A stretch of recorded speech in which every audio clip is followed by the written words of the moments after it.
मी जाते आज. लय काम पडल्यात मला घरी. वराडते घरची वराडते. अगं आजचे दिवस थांब की. आज त्याला आंबा आणायला सांगतो. आंबरच खान बुद्याचा निघून.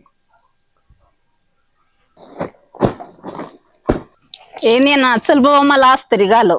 अहो येडीच का काय, आज वैशांवर जाते ती. त्याला काय होतंय, माझ्या पोरा शाळा बुडतीये, रोजचा दिवस सारखा आहे. वैशांवरच जात नाही ती. उद्याचा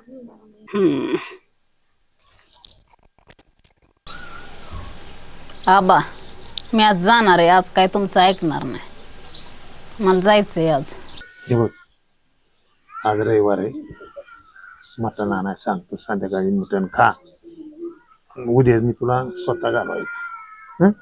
काय तुमचं हे रोजच आहे, त्यामुळेच मला हे वाटत नाही. इकडे तुम्ही जाताना तसंच करता. ओंजळीच्या पाडण्यात